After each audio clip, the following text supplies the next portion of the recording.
देखिए हम लोग आज बात करेंगे centripetal force. When A particle moves on circular path, then it experiences a radially inward real force which is known as centripetal force। जब कोई कण वृत्तीय पथ पर गति करता है तो वह त्रिज्य अंदर की ओर एक वास्तविक बल अनुभव करता है जिसे अभिकेंद्र बल कहते हैं। यहाँ पर क्लियर लिखा हुआ है कि पार्टिकल है, सर्कुलर पाथ पर है, तो एक्सपीरियंस क्या करेगा, वो रेडियली इनवर्ड रियल फोर्स करेगा। इसी को हम लोग क्या कहते हैं, which is known as centripetal force. जब कोई कण वृत्तीय पथ पर गति करता है तो वह त्रिज्य अंदर की ओर एक वास्तविक बल अनुभव करता है, उसे अभिकेंद्र बल कहते हैं। जैसे एग्जाम्पल आप ले सकते हैं, सूर्य के चारों ओर पृथ्वी जब परिक्रमा करती है तो वहां पर ये फोर्स लगता है। जैसे यहाँ पर देखिए, एज फॉर एग्जाम्पल हम ले पहले इसको एग्जाम्पल। देखिए यहाँ पर सन है और ये मान लिया अर्थ है आपका, ये देखिए अर्थ है, ये इस तरह चारों तरफ घूमता है, तो ये यहाँ पर जो फोर्स होगा, यहाँ पर ये सेंट्रीपिटल फोर्स लगता है। यहाँ पर the gravitational force between sun and earth provides required centripetal force. अर्थात सूर्य और पृथ्वी के बीच गुरुत्वाकर्षण बल आवश्यक अभिकेंद्र बल प्रदान करता है। यहाँ पर ध्यान रखना है कि एक सर्कुलर पाथ होना चाहिए और ये आपका पार्टिकल देखिए, यहाँ पर इसको मान लिया V1 मान लें और इसको जो है V2 ले लें। एलॉन्ग टेंजेंट हम लोग दिखाएंगे इसको, देखिए, और इसके बीच एंगल हम लोग थीटा ले लें। यहाँ पर ध्यान देना है कि ये दोनों ही परपेंडिकुलर हैं रेडियस पर, और रेडियस इसका फिक्स रहेगा, ये ओरिजिन है। देखिए आप लोग मैट्रिक क्लासेस में थ्योरम पढ़े होंगे ऐसा कि अगर दो लाइन, अगर मान लीजिए कि दो लाइन अगर थीटा एंगल सबटेंड करेगा और अगर इस पर भी परपेंडिकुलर डाल दिया जाए और इस पर भी परपेंडिकुलर डाल दिया जाए तो फिर जो एंगल होगा उनके बीच वो थीटा ही होगा। तो अब देखिए यहाँ पर ध्यान से कि ये इनके बीच थीटा है और ये दोनों पर परपेंडिकुलर डाला गया है, तो इसको आप ऐसे दिखा सकते हैं, ये आपका V1 है, ये V2 है, और ये हम कर दे डेल V।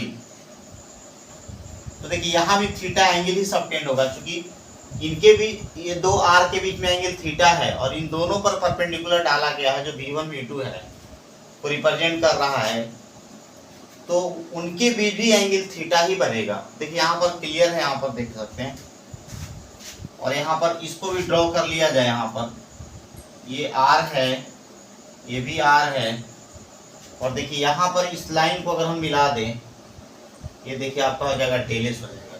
क्या हो जाएगा? डेलेस हो जाएगा। डेलेस क्या हो जाएगा? डेलेस हो जाएगा।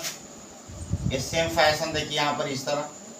आप ट्रायंगल ऑफ एडिशन पढ़ चुके हैं तो यहाँ पर देख सकते हैं कि V2 कितना होगा। ट्रायंगल ऑफ एडिशन क्या कहता है कि two vector A and B of same kind are represented by the two sides of a triangle taken in order, then their vector sum that means resultant is represented by the third side of a triangle taken in reverse order। अर्थात ये दोनों को समान प्रकार के सबको velocity ही है। तो ये अगर ट्रायंगल का देखिए, हाँ ये रो आप देख सकते हैं यहाँ पर किस प्रकार है, तो V2 हो जाएगा V1 प्लस डेल V हो जाएगा। ये वेक्टर फॉर्म हो जाएगा। डेल V को हम लिख सकते हैं V2 माइनस V1 लिख सकते हैं। अगर हम देख सकते हैं यहाँ पर, और ये वेक्टर R को भी वेक्टर यहाँ माना जाएगा, ये ध्यान रखना है आपको।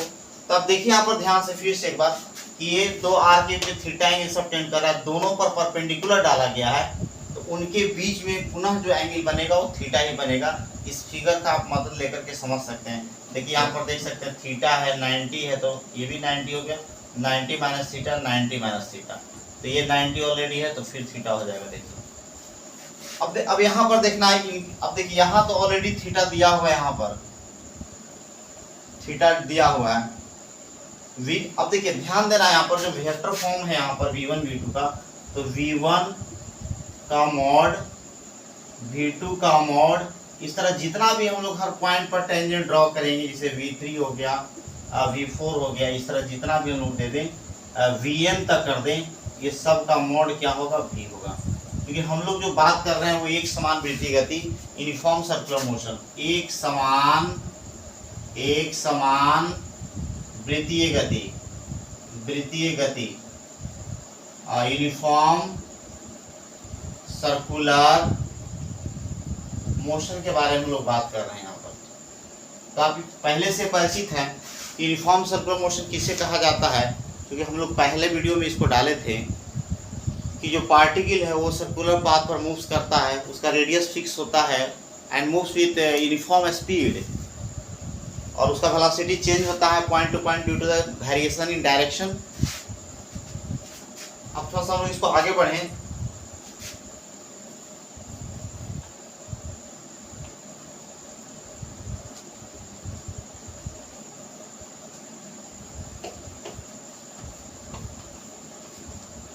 यहाँ पर जो फिगर था,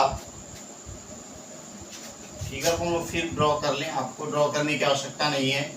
v1 है, v2 है, ये थीटा है, और ये था आपका डेल v, और यहाँ था आपका r, ये भी r, और ये था डेल s। देखिए दोनों ट्रायंगल ऑफ एडिशन को फॉलो कर आप देख सकते हैं। यहाँ ध्यान देना है एक चीज और कि हम लोग जो एंगल ले रहे हैं बहुत छोटे एंगल के लिए डिफाइंड है। देखिए यहाँ पर ये जो थीटा ले रहे हैं, मान लिया जाए कि थीटा बहुत स्मॉल ले, अगर हम थीटा को बहुत स्मॉल ले, इसको हम यहाँ दिखा दे रहे हैं, यहाँ बहुत स्मॉल ले, यहाँ पर देखिए, तो ये देखिए स्ट्रेट लाइन जैसा बिहेव करेगा, देखिए स्ट्रेट लाइन की तरह। तो इसी के आधार पर हम लोग tan थीटा ले लें, जैसे यहाँ पर tan थीटा अगर लेंगे d थीटा तो ds/r हो जाएगा।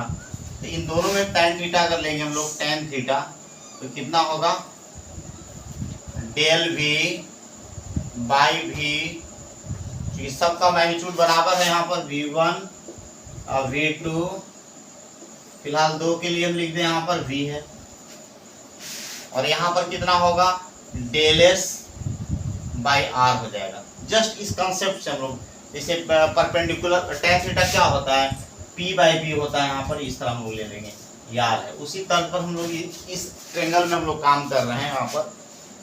तो अब इसको, इस पार्ट को जो है, इस पार्ट को हम लोग आगे लेकर के बढ़ेंगे। डेल v बराबर क्या हो जाएगा, del v by r into del S. थोड़ा कैलकुलस का प्रयोग कर लें, limit del T tends to 0, del v by del T, और v by r limit del T tends to 0, del S by del T. देखिए ये आपका calculus थोड़ा सा है, जैसे dy बाई dx कैसे लिखते थे आप लोग एकदम बेसिक में, वहाँ लिखते थे del X tends to 0, del y by del X होता था, तो हो जाएगा dy बाई dx। तो यहाँ से हो जाएगा dv बाई dt, और ये होगा v by r ds by dt। और चूंकि आप जानते हैं कि dv बाई dt क्या होता है, a होगा v बाई r और इनटू हो जाएगा v, तो a इक्वल टू हो जाएगा v स्क्वायर बाई r। देखिए आपका सेंटीपीटल एक्सेशन आ गया। अब लेकिन हम लोग को निकालना है सेंटीपीटल फोर्स निकालना है। क्या निकालना है, सेंटीपीटल फोर्स निकालेंगे। तो फोर्स बराबर क्या होता है, मास इनटू एक्सेलरेशन होता है, उसको हम लोग मल्टीप्लाई कर देंगे। देखिए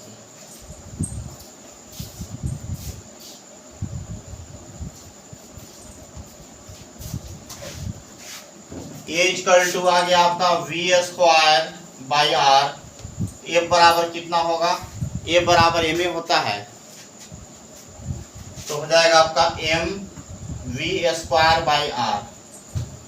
देखिए आप यहाँ भी इसको फील कर सकते हैं कि अगर मान लीजिए कोई धागा है या स्ट्रिंग है, यहाँ पर रस्सी में बांध दीजिए बॉल को, और उसको घुमाइए यहाँ पर, तो ये जो टेंशन होगा ना, आप जब भी जो है कि इसको आप घुमाइएगा, फोर्स अंदर की ओर आप लगाते हैं यहाँ पर, तो जस्ट ये सेंटीपीटल फोर्स यहाँ भी माना जाएगा, जो इसी के इक्विवेलेंट हो जाएगा यहाँ पर।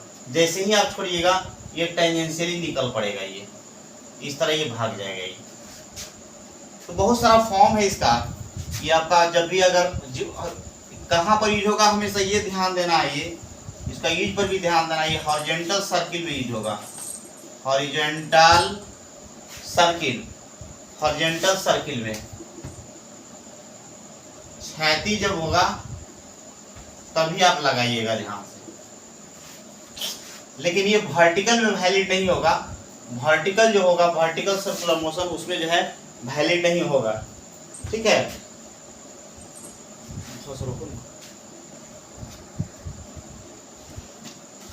तो बहुत सारा फॉर्म है, देखिए इसको। V इक्वल टू ओमेगा होता है, V इक्वल टू ओमेगा। तो यहां से रखेंगे F इक्वल टू क्या हो जाएगा, M omega square R square, M omega square R। और बहुत सारा फॉर्म है, omega 2 pi n 2 pi by T. यहाँ से हो जाएगा F बराबर M B square by R, बड़ा बड़ा लिखा जा रहा है देखिए। और यहाँ से हो जाएगा M ओमेगा स्क्वायर R। अब देखिए ओमेगा, पहले ओमेगा को हम ले लेते, देखिए यहाँ पर इसमें पहले इसको ले ले एक बार, कितना होगा 4 pi square n square mr होगा। mr को अंत में लिख रहे हैं, फिर उसी तरह फिर ओमेगा स्क्वायर को लिखते हैं, ये वाला वैल्यू देकर के 4 pi square by T square mr हो जाएगा। देखिए कितना बड़ा फार्मूला होगा। और ये जो है टेंशन के बराबर हो जाएगा। देखिए टेंशन जो स्टीम में हम लोग आता है, तो देखिए कितना बड़ा फार्मूला मिल रहा है। देखिए हम लोग को ये बहुत बड़ा फार्मूला मिल जाएगा।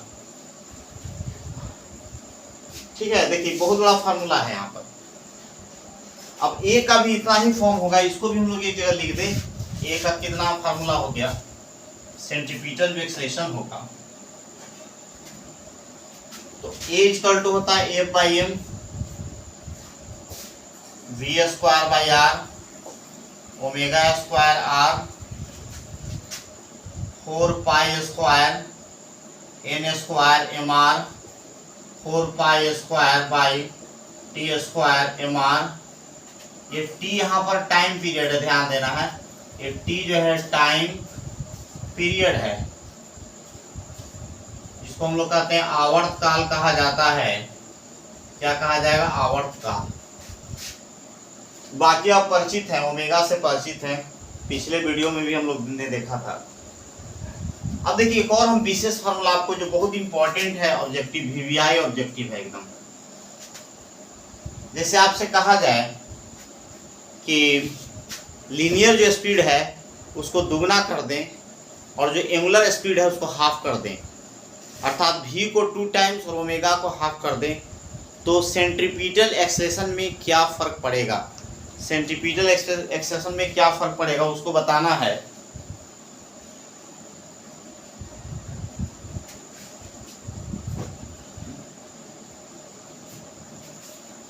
तो देखिए यहां पर ध्यान से देखिए, ए इक्वल टू हम लोग लेंगे omega square R, A equal to omega R into omega, A equal to क्या हो गया v ओमेगा। अब आप आसानी से बना सकते हैं। यहाँ पर क्या बोला गया था कि v1 को v और v2 को 2 भी कर दिए, और अभी जस्ट यहाँ पर a1 है इसका मतलब, तो यहाँ पर और ओमेगा 1 को ओमेगा, ओमेगा 2 को ओमेगा बाई 2। अब देखिए a1 लिख लिया हम लोग, तो क्या होगा v और v देखिए यहाँ दोनों दिया हुआ है, v ओमेगा हो जाएगा v ओमेगा, और a2 कितना होगा, तो यहाँ पर हो जाएगा 2v into omega by 2, cancel होगा तो हो जाएगा आपको कितना हो जाएगा आपका v ओमेगा, अर्थात a1 बराबर a2।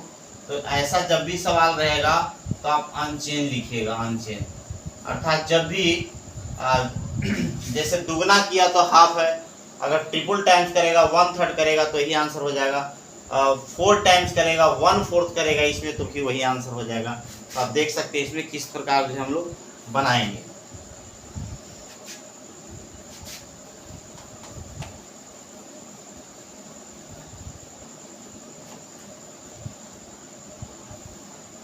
देखिए इधर एक सवाल देखते हैं हम लोग, एक सवाल हम लोग देख लें। इस सवाल को मैं दिखा रहा हूं आपको। पहले सवाल को लिखते हैं।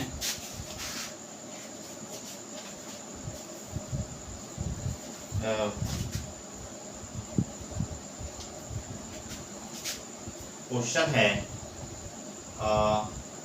a body of mass the body of mass 2 kg is tied to one end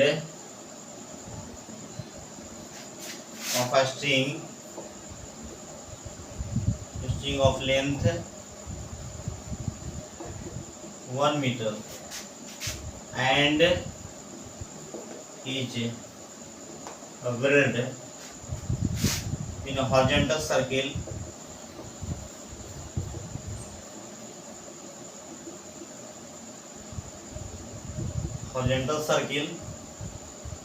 with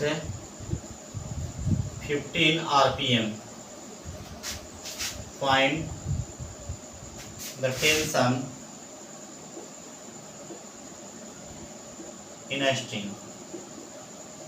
देखिए ऐसा क्वेश्चन दिया हुआ है और इसको आपको बनाना है।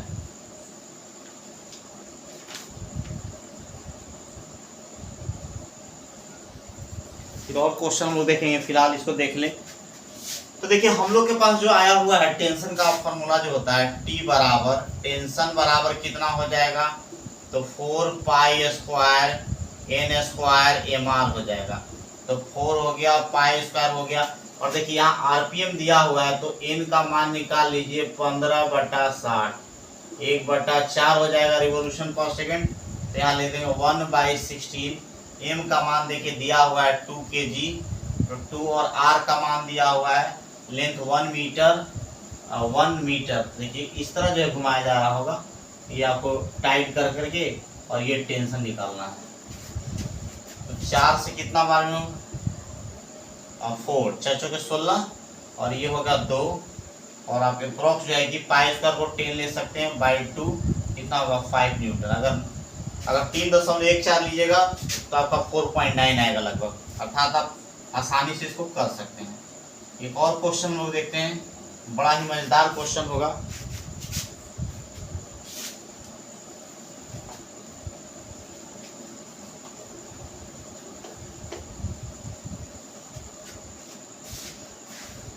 ये क्वेश्चन और देखिए बहुत अच्छा क्वेश्चन है ये।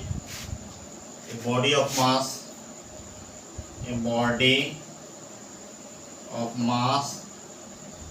0.1 kg is moving on a circular path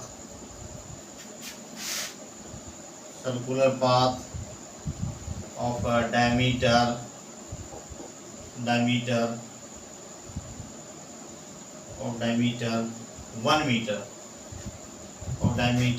meter at the rate of 10 revolution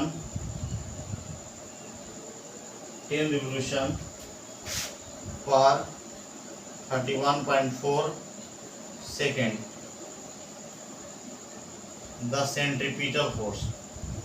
देखिए यहाँ पर हिंदी अंग्रेजी से कोई लेना देना नहीं है, आप आराम से समझ सकते हैं। देखिए ये क्वेश्चन है और इसका हम चाहे ऑप्शन भी दे दें आपको। ऑप्शन हो रहा है 2 newton, 0.2 newton, 4 newton, none of these. देखिए इस तरह आपको देखिए ध्यान देना है।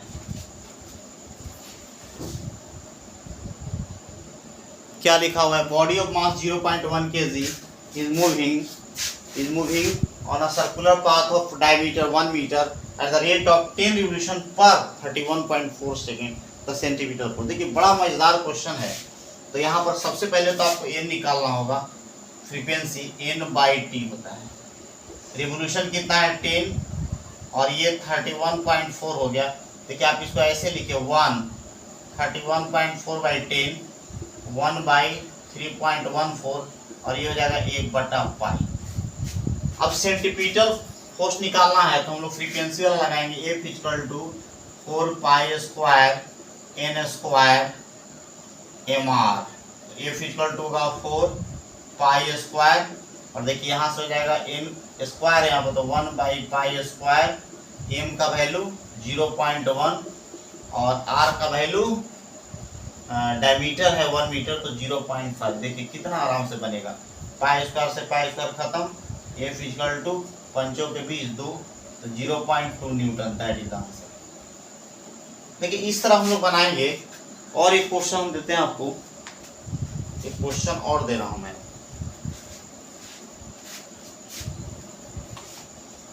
पूरा जो है एकदम सेंटीमीटर जो फोर्स है उसका कंसेप्ट आपको एकदम क्लियर हो जाना चाहिए। कितने तरह का प्रश्न आता है, कैसा कैसा उसका थीम है, वो सबको क्वेश्चन है। यहाँ पर a body is moving on a circular path with constant speed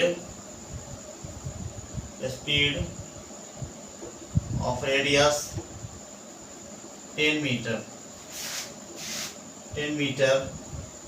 acting a centripetal force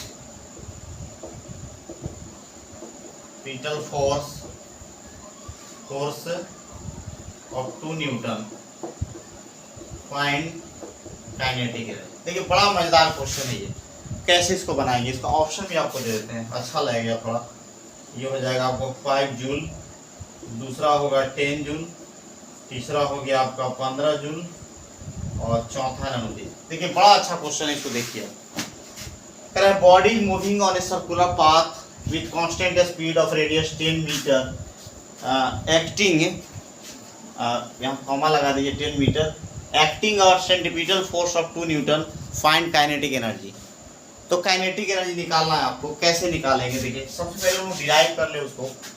F बराबर हो क्या होता है, mv²/r होता है। लेकिन काइनेटिक एनर्जी आपको चाहिए ½ mv²। काइनेटिक एनर्जी में फार्मूला होता है ½ mv²। कैसे हम लोग बनाएंगे, तो देखिए यहाँ पर लिखे Fr हो जाएगा mv² हो जाएगा, 2 से डिवाइड कर दीजिए। देखिए ये होगा काइनेटिक एनर्जी। तो काइनेटिक एनर्जी बराबर हो गया Fr/2।